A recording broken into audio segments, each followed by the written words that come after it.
Okay, so I've gone back to that kit that started with this turquoise We Are Memory Keepers pattern paper, and then I made the page kit with Webster's pages and some crepe paper, some October afternoon. So there was this pink and turquoise color scheme with the London map paper.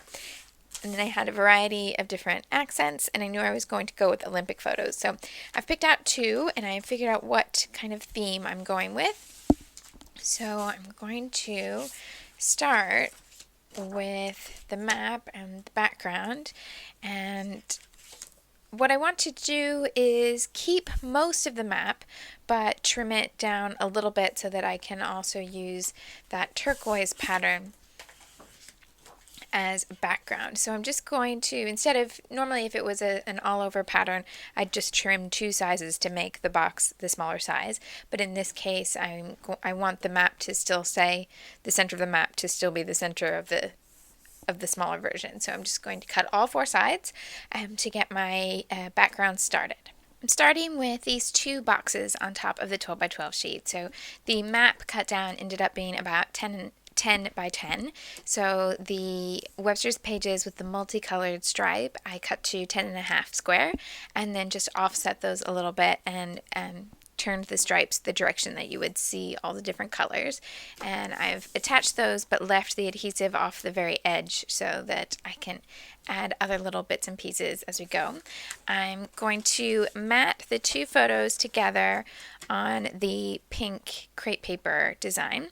And just while I'm talking, I do want to apologize if you hear lots of random fireworks in the background. I'm not sure if they will come, if they'll be audible in the audio here or not, but there's a bit of mad bonfire night type fireworks going on in the neighborhood, and I do apologize for the noise. Hopefully it's either really, really subtle or you can't hear it at all. Okay, so I'm cutting this one mat for the two photos. And then everything I'm inking with brown just to give that bit of definition to the edges. And with cream-based papers, brown ink usually tends to be what I go with unless the page has a lot of black accents, because that just tends to make things, it tends to be a warmer tone, so the two will go together quite well. Now I was just looking at what elements on the map, if there was any particular spot on the map that I wanted to be visible, but in truth, where this happened is off the east side of the map a bit, so it's not really as worrisome as it might normally be. Because he's facing in the picture, or facing this direction, I want to make him face in. If I put him down here, then he's looking off the page. So I'm thinking of a placement up here will be most useful. And I'm not 100% on that, so I'm just kind of tacking that in place, and that way if I change my mind and decide it needs to go somewhere else, I can move it. But for now, that's what I'm going to go with. And because I've chosen these really big letter stickers, I want to figure out the placement of my title next. And this was the Waterloo Sunset segment of the closing ceremony, and with a little bit of luck, yeah, Waterloo is here along the Thames, so I haven't covered up that part of the map, so that works out well. So I'm going to see if I can spell out Waterloo with the giant letters and make it all fit. I was able to make it fit, and it worked out perfectly with the photos in the space where I'd already tacked them down, so I have gone ahead and pushed these down so that they are definitely there. And Waterloo fit right in the gap between his arm and the edge of the page, so I'll go with that. I know not everybody's style is to put the letters over the photo, but my sort of judgment is that when I'm looking at the photo, am I covering up something important or am I covering up dead space? And what you see in the background on this side of the photo is exactly what you see here. It's all very dark, very blurry, and because it's shot with just the foreground in focus. So for me, that's okay, but obviously I wouldn't want to put the letter stickers over the top of the action there. I hope that makes sense. So then my next bit is that I wanted to put the rest of the title underneath with the smaller letter stickers, but I think these letter stickers are so small in comparison to the large chipboard letters that if I just place them here, they're going to get lost. They need something that's going to give them a bit more weight. So I'm going to start with the washi tape and also some pink paper that will give a bit more contrast. Not pale pink, but the hot pink, which was the background of that Webster's Pages stripe. So if I cut a narrow strip of this and then run a strip of the washi tape as well, that will give me a little bit more weight to that part of the title, and then I can use smaller letter stickers without them getting lost on the page. Just helps to give them a little bit more presence, if that makes sense. Of course, the other option is to just use larger letter stickers, but I do want to stay true to what I picked out. So there's my paper strip and then my washi, and I'll tuck this underneath. And then I can take my little pink letter tiles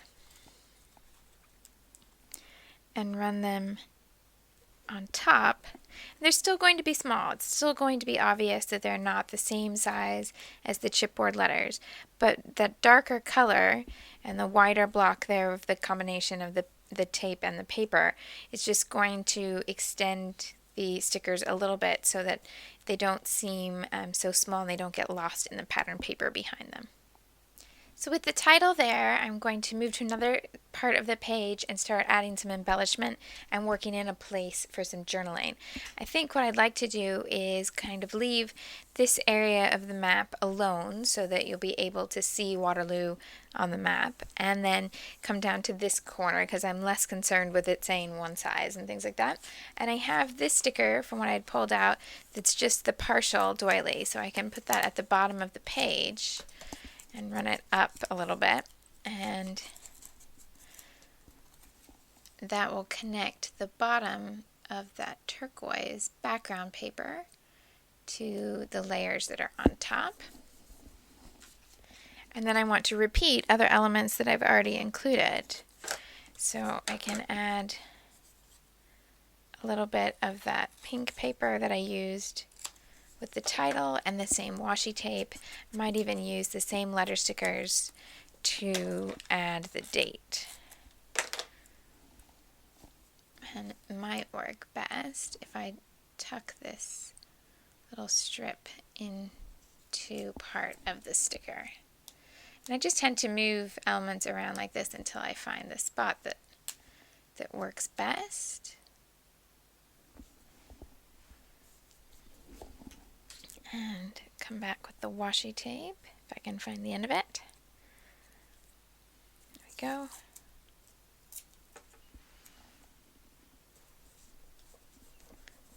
And the nice thing about washi is that you don't have to commit. So I like this side, but I don't like the hearts over the doily because it's not very clear. So I can pull the washi tape back and tuck it underneath that sticker, put the sticker back on top, and that I like a lot better. And so I have various different little embellishments I was going to use. I have that Fun and Games sticker, so I might use that there on Pop Dots, and I also have these little pink word block stickers, and I have the basic gray bits and pieces. I've got stickers, both flat and layered, and some brads. Once I built this area of embellishment with that doily and repeating the paper and the washi tape, then I could just go around the page and start adding little pieces, one piece at a time. So I knew that I'd repeated this once, twice. I wanted to include it a third time, so I moved across the page so that these three areas of embellishment form a sort of triangle, and my photos fall somewhere in the line or the middle of that triangle. They're not outside of it. So that way I know that even though there's embellishment on the page, your eye is going to go to the photos. And then I started working down so that the title worked down and the embellishment at the bottom worked up. And then I would end up with this perfect little gap here for Waterloo in the middle. So I just started adding different pieces in the same shape. So I started with the brads, and I had in that pack of brads there were 2 pink and 1 aqua. The others were different colors that weren't going to match this page. So with 2 in one color and 1 in the other, I wanted to make sure that I put the oddball one with the title, because then that becomes the center of the triangle, so that your eye is going to see it going this direction, that this is the most important part because that's the one that's different, that's the one that stands out. So I added other circular embellishments here but didn't add them to the rest of the page. So there was also a badge from that same collection. I added the enamel dots in blue and then more pearls. I added some of the pearls down here as well, but none to this side. And then with all of those pieces that were round, I wanted to add a little bit of something that would not be round so that there would be contrast. So that same rule of a little something the same, but then also a little something different. So 2 different elements to contrast, the wood veneer word and then the arrow. And the arrow is a lot has a lot in common with the shapes that are used here, because washi tape essentially is a rectangle and so is the pattern paper behind there. So that's starting to come together by having the different shapes and the different elements of repetition. Those rectangles then repeat down here with the small letter stickers and the larger label, and just 3 little pearls to bring that whole grouping together. And then on this side I just wanted to add the date. I really didn't want to put a lot of embellishment on this side. I wanted to keep it small and just use the same elements that I'd used before. And all of the pages in this album, even though it would be obvious that everything is from the year 2012, because that's how things were referred to as London 2012 and things like that, I want a little 2012 somewhere on every page. So in this case it's going to be here, and that's this one done. So I'm going to leave this one, put this one in my album, and have a look at that second page kit that I showed you before. One thing you may have picked up on working on this class or following along on my blog or anywhere else is that I don't always create every single page with the same motivation, the same process. I'm not somebody who has to start with the photograph or has to start with the story. I like to switch it up so that every page is a little bit different. I want to take the routine element away. Because I scrapbook so often, I need to do things to keep it fresh and new. Otherwise, it would be really easy to get burnt out very quickly if I was following the same pattern all the time. So I wanted to show you what I do if I'm going to create a page where I'm starting with the products, not the photos, but I know that I'll want to include more than one photo, because in the last prompt video, you saw one of the ways that I start with paper, which is to go through all my scraps and make these giant piles of all these layers. But those tend to really be best for just one photo at a time or several small photos. They don't tend to end up with a lot of room for multiple 4x6 photos, because if I added more than one 4x6 photo to that stack of all the different scraps of paper, I would just run out of room. All of the layers would be covered up by the photos. So this is a slightly different take on that whole idea, just to show you that it can be done. You can start with the product, start with the paper, and add photos later, but know that you're going to work with more than one photo at a time, even at a 4x6 size. So for this page, I'm starting with that dictionary text print from Pebbles, and then I'm working on a border rather than a stack of papers, because that's going to give me more space to use on the page. So I have the yellow print from My Mind's Eye, the blue circle design from Jilly Bean, and then I think it was Jelly Bean. Yes, it is Jelly Bean. And the red strip, which is one of the smaller borders from the Cosmo Cricut border sheet.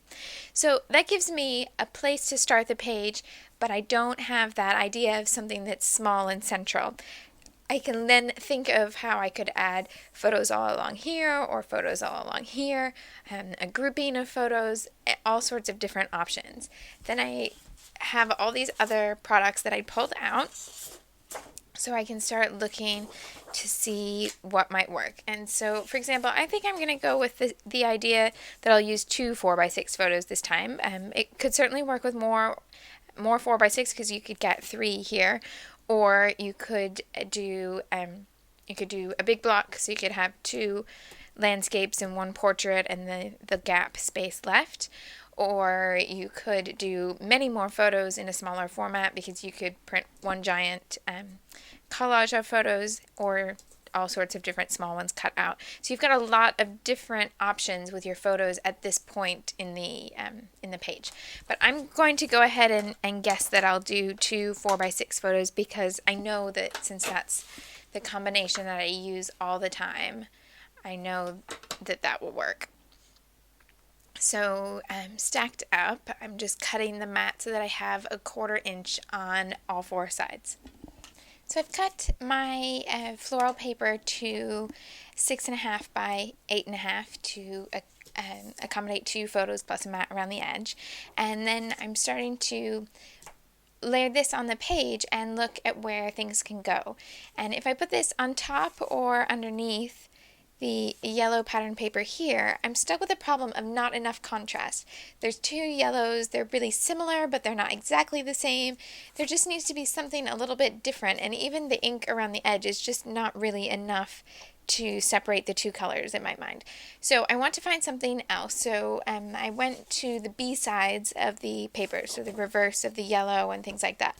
Now the reverse of the yellow is a ledger print, and if I added that as the mat around the outside, now I've just reversed the problem. I've got a bit more contrast on this side, but now I don't have any contrast on this side. So that one's out, but the reverse of that lovely blue and circle print is this hot pink, really, really teeny tiny text pattern. And it's a good match to the softer red here. So on its own, I would say that that's a very pink paper, and I would classify it as pink and use it as a pink paper. But when I put it with this, these pinks are just a lighter shade of the red. And if I'm using this as a really small mat, it's not going to read as a hot pink energetic color. It's just going to complement the flowers that are there, and it'll give me that contrast I need to separate the 2 different yellow tones so that you won't notice that they're not exactly the same shade. So that's my answer there, and I'll cut that mat to go around the edge there, and then I can figure out where my embellishment's going to go. Using this higher contrast color around the edge also gives me more freedom with where I can place this on the page. So I can start here and put the photos quite central on the page, or I can move over and have this overlap that border, and because that pink contrasts everything else that's on the page, I can move it around anywhere I want and it's still going to work. So that's quite useful, and until I choose the photos, I won't attach it to the page at this point. And then I had that simple story sheet with the different 4x6 blocks as my embellishment. And really there are a few different sets that I could use, because my first thought was that I would have to use either the red or the green block because that was what was in the pattern paper. But actually, if I start looking, because I have the yellow here and this multicolored on navy, even though there's no other simple stories on the page yet, most of these would coordinate because I can match the navy blue, I can match the yellow, the ledger boxes, as long as I have something to contrast between the ledger paper and this text print, I'm good. So pretty much every shade that's here in this collection on all these different cards is somewhere here on the sheet, because the color scheme in this pattern paper over here is very similar, even though they're from 2 different companies. So at first I thought I was going to have to pick straight away, but on closer look and realizing that, it means that I can wait to choose which card will be the best fit until I figure out what photos I'm going to use. I've gone with 2 portrait photos from my friend's very, very, very recent wedding, not very long ago at all, and then pulled out the green So Happy Together card from that sheet because of all the different captions I had. That one was the best for a wedding. But if you look at how these would end up on the page, this 4x6 title block would be really heavy in comparison. It's quite, because it's the same size as a photo. So in this case, I think with the wedding photos, I want the title to be slightly more delicate and lighter, so smaller, and take up less page real estate as one big block. Something just a bit less bold and blocky. So I'm going to use half of it. I'm going to cut up just straight across, and I'll use the word together later, and I'm going to use the so happy here, and then I'll do the together with another type of lettering. So with letter stickers and things like that, I can overlap and have a bit more freedom and a different shape on the page than having just one large block. So I can then add some ink to the edges of this and layer these two pieces together, and then I'll bring my letter stickers in to finish the title. So I'm thinking I will go ahead and cross that red border line there, and I want this piece to be behind here.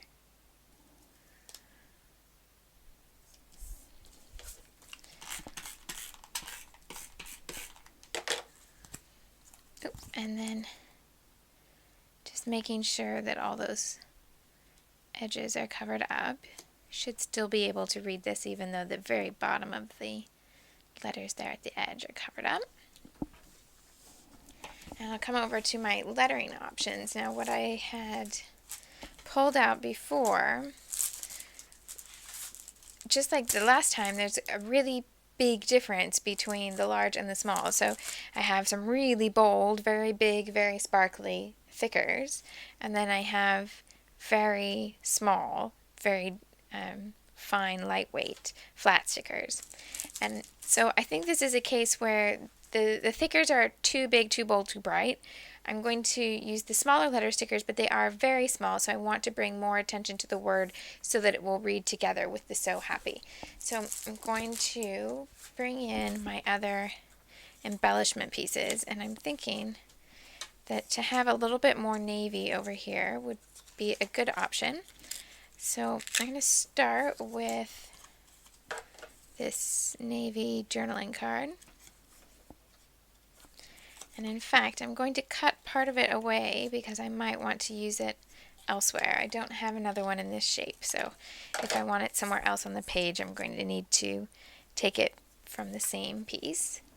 And I'll add my ink on this one as well. And then I can bring this in and get the angle so that nothing is kind of hanging out from that side, but that also the Y is still legible. And to bring this up a little bit, I can put a pop dot just under that top corner while everything else has flat adhesive. And then I can add my letter stickers on top of this, and I think maybe a little bit of an embellishment layer too. So they were these the red heart stickers that I'd wanted to start with. And normally I would start by putting this on a pop dot too. But if I do that and I start the lettering over the top of the heart, the whole word's not going to fit on the heart, so I'm going to have some letter stickers up high and then go flat as they run over. So that's not particularly the look I want. So I'm going to go ahead and attach that flat and then use my letter stickers to spell right over the top. I chose the green letter stickers in the end because I had all those different colors on the sheet to choose from, but I figured since there's such a big difference between the fonts, both in size and style, that if I pulled the color together, at least they would have something in common to hopefully make it a little easier to read it all as one title. And then starting to look at the other pieces I have left here for embellishment, and wanted to give you a little hint of sometimes to look at background elements in embellishments to try and pull it all together in the mix. So for example, I have this same heart sticker but in the smaller size, so I was going to use that as a separate embellishment over here, but I wanted a layer behind it. Well, looking at this sticker sheet, if I look just at first glance, I have stars, flowers, heart shapes, but if I look at the design closely, some of them have more than one layer to the design. So this is a flower shape, but it has handwriting in the background, and this flower shape has text print in the background. And I have that type of a pattern. I have just a text that you can't particularly read, or you don't particularly need to read, as part of the layout already. So that gives me something that those two pieces have in common, even though they're not from the same collection.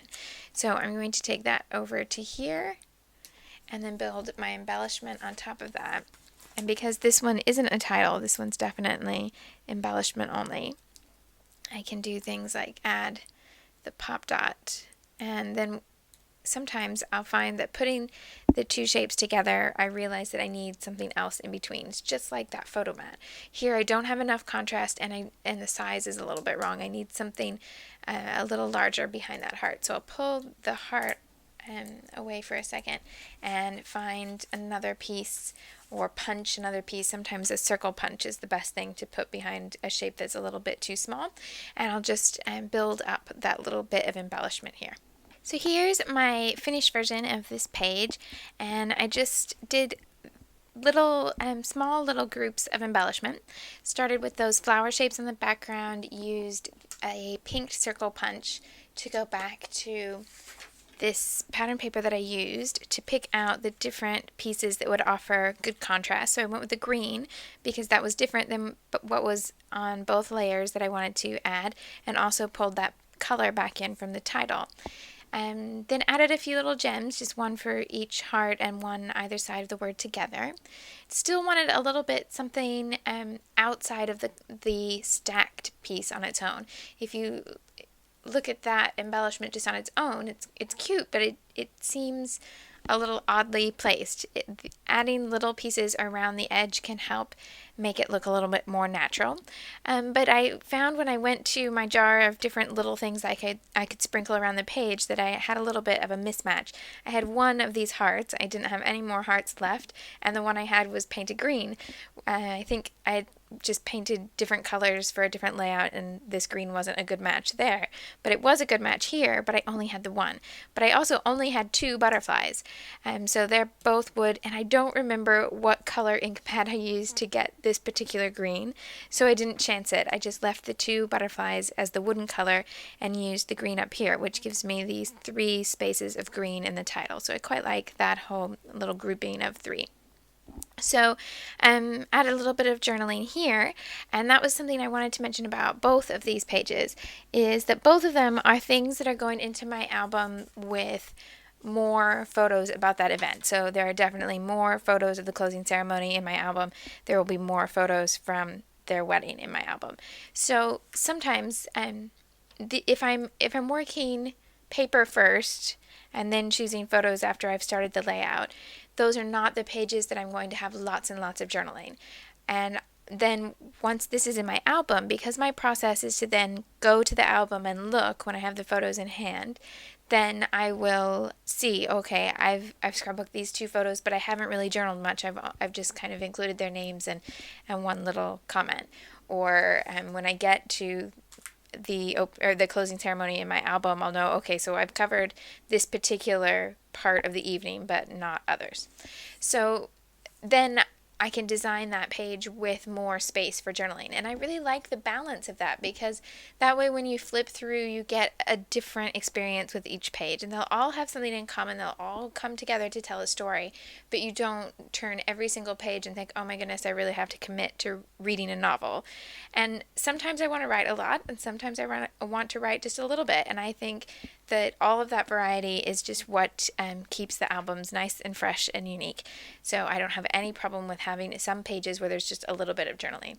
My personal rule is that I won't do anything that doesn't at least have names and dates in that section of the album, so that you'll be able to figure out when things happened, who they are, and and that's my minimum, but usually a couple sentences at least. And then in each section for each event, there'll be something that has a longer story usually. So I hope you've enjoyed this little bonus of just a little bit more insight into what I do when I work with a page kit and how those different pieces come together to make the final page. Thanks so much for signing up before the start of the class so you can get the bonus. I really, really appreciate it, and I hope you enjoy everything in the class.